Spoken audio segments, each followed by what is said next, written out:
ಸರ್ಕಾರ ಮತ್ತು ಪದವೀಧರರ ನಡುವಿನ ಕೊಂಡಿಯಾಗಿ ಕಾರ್ಯನಿರ್ವಹಿಸುವ ಮೂಲಕ ಪದವೀಧರರ ಸಮಸ್ಯೆಗಳಿಗೆ ಪರಿಹಾರವೊಂದ ಕಂಡುಕೊಳ್ಳುವ ಚಿಂತನೆ ತನ್ನದೆಂದು ನೈಋತ್ಯ ಪದವೀಧರ ಕ್ಷೇತ್ರದ ಬಿಜೆಪಿ ಅಭ್ಯರ್ಥಿ ಡಾಕ್ಟರ್ ಧನಂಜಯ ಸರ್ಜಿ ತಿಳಿಸಿದ್ದಾರೆ.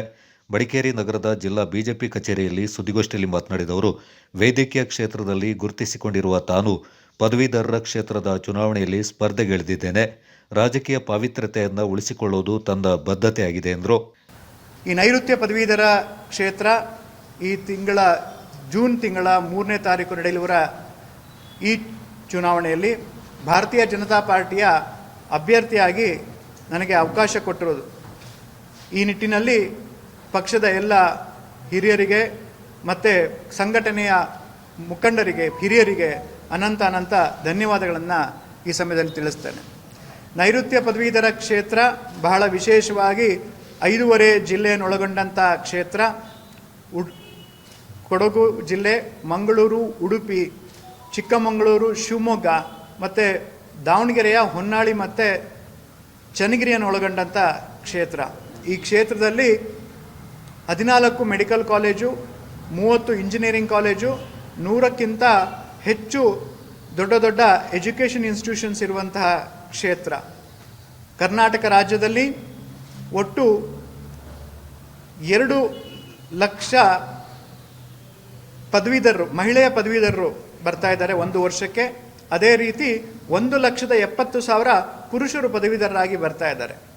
ಈ ಕ್ಷೇತ್ರದ ನೈಋತ್ಯ ಪದವೀಧರ ಕ್ಷೇತ್ರದಲ್ಲಿ ಪ್ರಾಯಶಃ 20 ಲಕ್ಷ ಪದವೀಧರರು ಇದ್ದಾರೆ.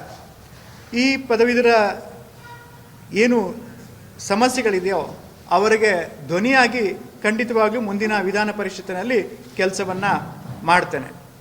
ಜಿಲ್ಲಾ ಬಿಜೆಪಿ ಅಧ್ಯಕ್ಷ ನಾಪಂಡ ರವಿ ಕಾಳಪ್ಪ, ಮಾಜಿ ಶಾಸಕ ಕೆಜಿ ಬೋಪಯ್ಯ, ವಿಧಾನ ಪರಿಷತ್ನ ಸದಸ್ಯ ಸುಜಾ ಕುಶಾಲಪ್ಪ, ಮಾಜಿ ಶಾಸಕ ಅಪ್ಪಚ್ಚು ರಂಜನ್, ವಿಧಾನ ಪರಿಷತ್ನ ಸದಸ್ಯ ಡಿಎಸ್ ಅರುಣ್, ರಾಜ್ಯ ಬಿಜೆಪಿ ಕೃಷಿ ಮೋರ್ಚಾ ಪ್ರಧಾನ ಕಾರ್ಯದರ್ಶಿ ಡಾಕ್ಟರ್ ಬಿಸಿ ನವೀನ್ ಕುಮಾರ್ ಮತ್ತಿತರ ಪ್ರಮುಖರು ಈ ಸಂದರ್ಭ ಪಾಲ್ಗೊಂಡಿದ್ದರು.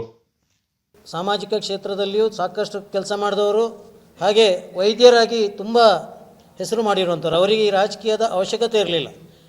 ಆದರೆ ಒಂದು ಒಳ್ಳೆ ಕೆಲಸ ಮಾಡಬೇಕು ಅಂತ ದೃಷ್ಟಿಯಿಂದ ಭಾರತೀಯ ಜನತಾ ಪಾರ್ಟಿ ಸನ್ಮಾನ್ಯ ಧನಂಜಯ್ ಸರ್ಜಿ ಅವ್ರನ್ನ ಈ ಒಂದು ಕ್ಷೇತ್ರಕ್ಕೆ ಅಭ್ಯರ್ಥಿಯಾಗಿ ನೀಡಿರುವಂಥದ್ದು ನಮ್ಮೆಲ್ಲರ ಸೌಭಾಗ್ಯ. ಹಾಗೆಯೇ ಕೊಡಗು ಜಿಲ್ಲಾ ಮಟ್ಟಿಗೆ ಹೇಳೋದಾದರೆ ಈ ಹಿಂದಿನ ಬಾರಿಯೂ ಸನ್ಮಾನ್ಯ ಭೋಜೇಗೌಡರು ಎನ್ ಡಿ ಎ ಅಭ್ಯರ್ಥಿಯವರು ಈ ಭಾಗದಲ್ಲಿ ವಿಧಾನ ಪರಿಷತ್ ಸದಸ್ಯರಾಗಿ ಉತ್ತಮ ಕೆಲಸವನ್ನು ಮಾಡಿದ್ದಾರೆ. ಶಿಕ್ಷಕರುಗಳ ಎಲ್ಲ ಸಮಸ್ಯೆಗಳಿಗೆ ಸ್ಪಂದಿಸಿದ್ದಾರೆ. ಈಗಲೂ ಅವ್ರ ಜೊತೆ ತುಂಬ ಆತ್ಮೀಯ ಸಂಬಂಧವನ್ನು ಇಟ್ಕೊಂಡಿದ್ದಾರೆ. ಅದರಿಂದ ಅವರು ಈ ಬಾರಿ ಗೆಲುವಿನಲ್ಲಿ ಯಾವುದೇ ಸಂಶಯ ಇಲ್ಲ. ಅದೇ ರೀತಿಯಲ್ಲಿ ಸರ್ಜಿಯವರು, ಏಕೆಂದರೆ ಅವರನ್ನು ಆಯ್ಕೆ ಮಾಡಬೇಕಾದ್ರೆ ಒಂದು ತುಲನೆ ಮಾಡಿ ಅವರಿಗೂ ಈ ಶಕ್ತಿ ಇದೆ. ಏಕೆಂದರೆ ಅಲ್ಲಿ ಶಿವಮೊಗ್ಗದಲ್ಲಿ ದೊಡ್ಡ ಒಂದು ಆಸ್ಪತ್ರೆಯನ್ನು ಇಟ್ಕೊಂಡು ಬೇರೆ ಬೇರೆ ರೀತಿಯಲ್ಲಿ ಸಾಮಾಜಿಕ ಕಾರ್ಯಗಳಲ್ಲಿ ತೊಡಗಿಸ್ಕೊಂಡವರು. ಅವರನ್ನು ಅಭ್ಯರ್ಥಿ ಮಾಡೋ ಮುಖಾಂತರ ಈ ಕ್ಷೇತ್ರದಲ್ಲಿ ಪದವೀಧರರ ಏನೇನು ಸಮಸ್ಯೆ ಇದೆ ಹೇಳುವಂಥದ್ದನ್ನ ಅಲ್ಲಿ ಧ್ವನಿ ಎತ್ತಲಿಕ್ಕಾಗಿ ವಿಧಾನ ಪರಿಷತ್ನಲ್ಲಿ ನಮ್ಮ ಪಕ್ಷದ ಪದವೀಧರ ಕ್ಷೇತ್ರದಿಂದ ಸ್ಪರ್ಧೆ ಮಾಡಿರುವಂಥ ನಮ್ಮ ಅಭ್ಯರ್ಥಿಯಾದಂಥ ಧನಂಜಯ ಅವರು ಕೆಲವು ಮಹತ್ತರವಾದ ವಿಚಾರವನ್ನು ಪ್ರಸ್ತಾಪ ಮಾಡಿದ್ದಾರೆ. ಹಾಗೆಯೇ ಭೋಜೇಗೌಡರು ಕೂಡ ಬೇರೆ ಬೇರೆ ಇದರಲ್ಲಿ ಹಿಂದೆ ವಿಧಾನ ಪರಿಷತ್ ಸದಸ್ಯರು, ಹಾಲಿ ವಿಧಾನ ಪರಿಷತ್ ಸದಸ್ಯರು, ಶಿಕ್ಷಕರ ಧ್ವನಿಯಾಗಿ ವಿಧಾನ ಪರಿಷತ್ತಲ್ಲಿ ಕಳೆದ ಬಾರಿ ಸಾಕಷ್ಟು ಎತ್ತಿದ್ದಾರೆ. ನಮಗೆಲ್ಲ ಗೊತ್ತಿದ್ದ ಹಾಗೆ ಕರ್ನಾಟಕ ವಿಧಾನ ಪರಿಷತ್ ತನ್ನದೇ ಆದಂಥ ಘನತೆ ಗಾಂಭೀರ್ಯವನ್ನು ಹೊತ್ತಿದೆ. ವಿಧಾನ ಪರಿಷತ್ ಅನ್ನೋದು ಎ ಹೌಸ್ ಆಫ್ ಇಂಟೆಲೆಕ್ಚುವಲ್ಸ್ ಅಂತ, ಅತಿ ಬುದ್ಧಿವಂತ ಬೇರೆ ಬೇರೆ ಸಮಾಜದಿಂದ ಸರ್ಕಾರಕ್ಕೆ ಏನಾದರೂ ಕೊಡುಗೆ ಸಲಹೆಗಳು ಆಗಬೇಕು ಅನ್ನೋ ದೃಷ್ಟಿಯಿಂದ ಸಂವಿಧಾನದಲ್ಲೇ ಈ ಒಂದು ವಿಧಾನ ಪರಿಷತ್ತನ್ನು ಸ್ಥಾಪನೆ ಮಾಡಲಿಕ್ಕೆ ಅವಕಾಶಗಳನ್ನು ಕೊಟ್ಟಿದೆ. ಬೇರೆ ಬೇರೆ ರಾಜ್ಯಗಳು ಅದನ್ನು ಮಾಡಲಿಲ್ಲ, ಅದೇನೇ ಇರ್ಬೋದು. ಈಗಾಗಲೇ ನಮ್ಮ ಭಾರತೀಯ ಜನತಾ ಪಕ್ಷದ ವತಿಯಿಂದ ಡಾಕ್ಟರ್ ಧನಂಜಯ ಸರ್ಜಿಯವರು ಜನಸೇವೆಯನ್ನು ಹೆಚ್ಚಾಗಿ ಮಾಡಬೇಕು ಅಂತೇಳೋ ಉದ್ದೇಶದಿಂದ ಇವತ್ತು MLC ಆಗಿ ಕಂಟೆಸ್ಟ್ ಮಾಡಬೇಕು ಅಂತೇಳುವಂಥ ಚಿಂತನೆಯನ್ನು ಮಾಡಿ ನಮ್ಮ ಪಕ್ಷ ಕೂಡ ಅವರಿಗೆ ಸೀಟನ್ನು ಕೊಟ್ಟಿರೋದು ನಾವು ನೋಡಿದ್ದೇವೆ. ಅವರು ಕೂಡ ಸಾಮಾಜಿಕ ಸೇವೆಯನ್ನು ಮಾಡಿದಂಥ ಒಂದು ವ್ಯಕ್ತಿ. ಅದರಲ್ಲೂ ಶಿವಮೊಗ್ಗದಲ್ಲಿ ಭಾಳ ಖ್ಯಾತಿ ಪಡೆದಂಥ ಡಾಕ್ಟ್ರು.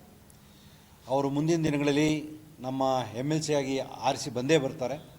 ನಾವು ಕೂಡ ಈಗಾಗಲೇ ಹಲವಾರು ಜನರಿಗೆ ಪರ್ಸನಲಿ ಮಾತಾಡೋಂಥದ್ದು ಮತ್ತು ಫೋನ್ನ ಮುಖಾಂತರ ಮಾತಾಡೋಂಥ ವ್ಯವಸ್ಥೆ ಮಾಡಿದ್ದೇವೆ.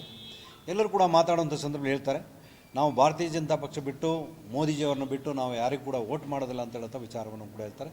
ಆ ನಿಟ್ಟಿನಲ್ಲಿ ನಮ್ಮ ಕೊಡಗಿನ ಗ್ರ್ಯಾಜುಯೇಟ್ಸ್ ಯಾರಿದ್ದಾರೆ ಅವರೆಲ್ಲರೂ ಕೂಡ ನಾನು ವಿನಂತಿಯನ್ನು ಕೂಡ ಮಾಡ್ತೇನೆ. ನಮ್ಮ ಡಾಕ್ಟರ್ ಧನಂಜಯ ಸರ್ಜಿ ಅವರಿಗೆ ತಮ್ಮ ಅಮೂಲ್ಯವಾದ ಮತವನ್ನು ಕೊಟ್ಟು ಅವ್ರನ್ನ ಜಯಶೀಲರ ಮಾಡಿ